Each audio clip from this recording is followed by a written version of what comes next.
Halo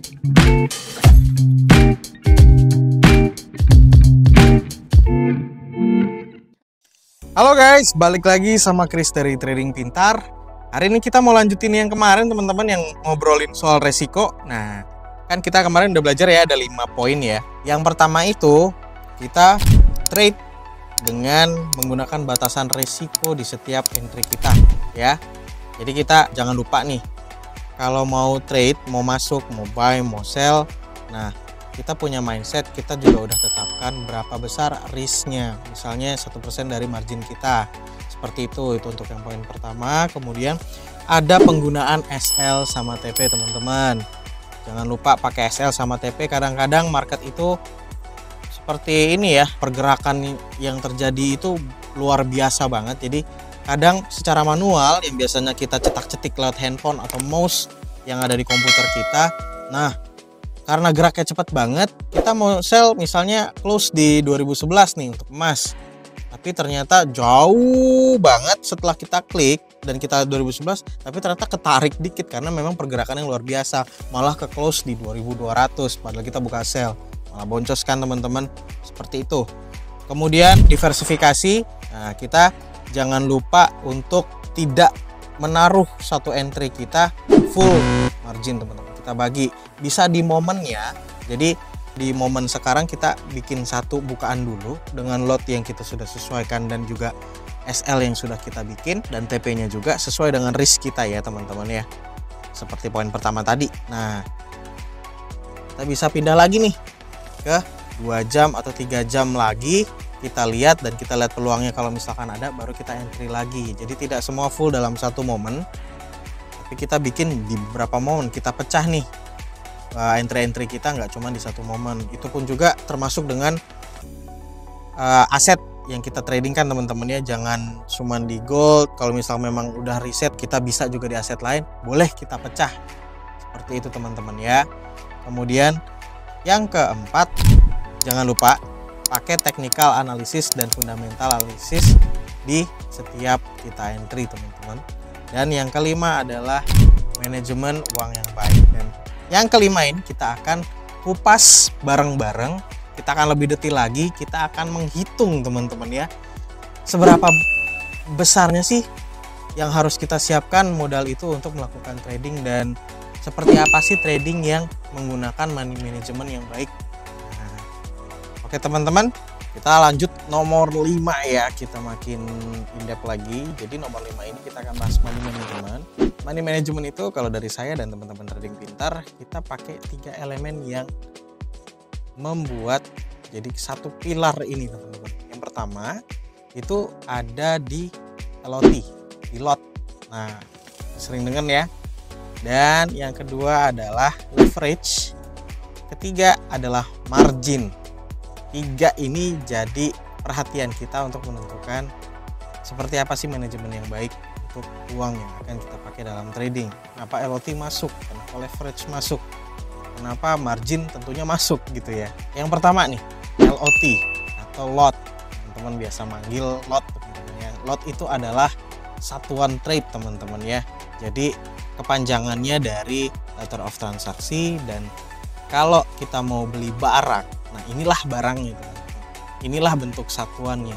Saya mau beli US dollar pakai out misalnya ya, Aussie dollar ya, satu lot. Nah, itu untuk besarannya sendiri, lot yang kita sebut tadi itu adalah satuan per 100.000 unit mata uang.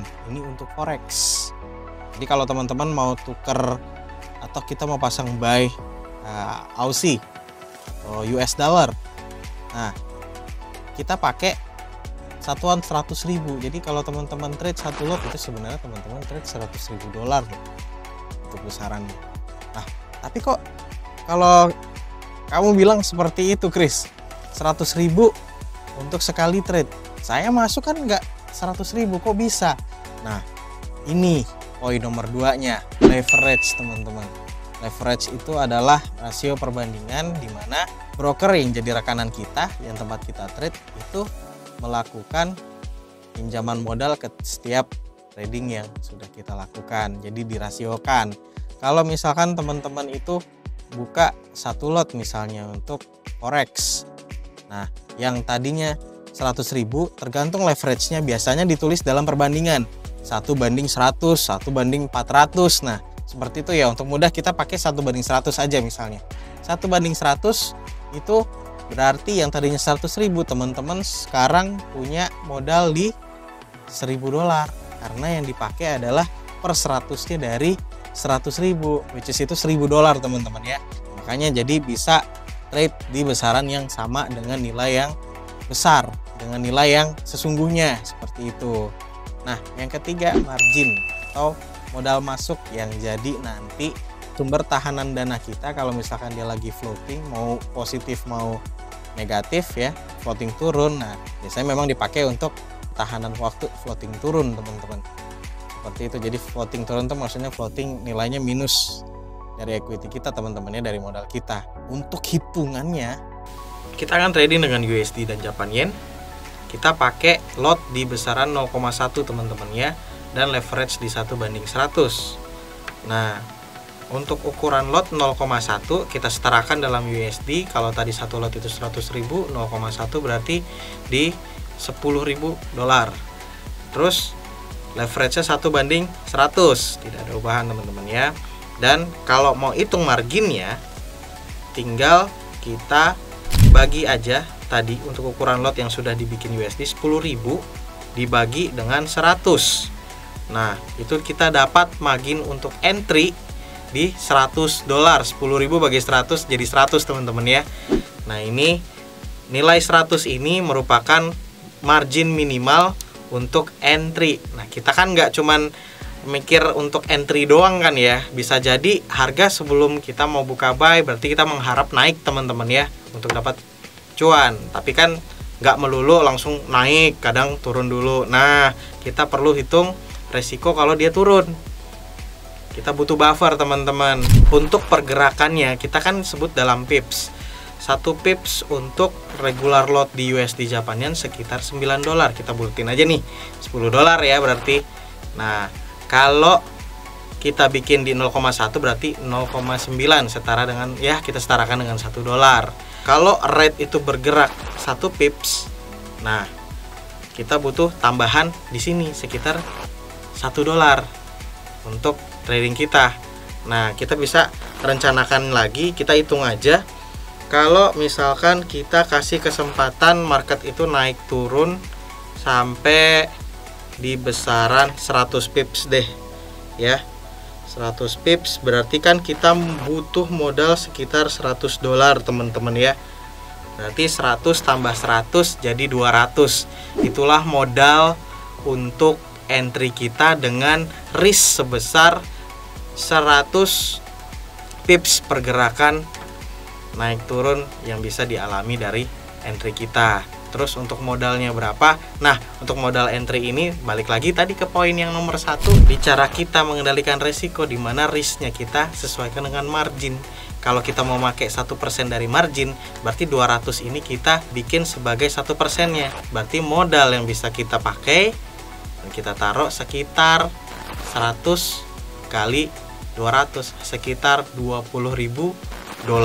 Seperti itu teman-teman untuk mudahnya ya.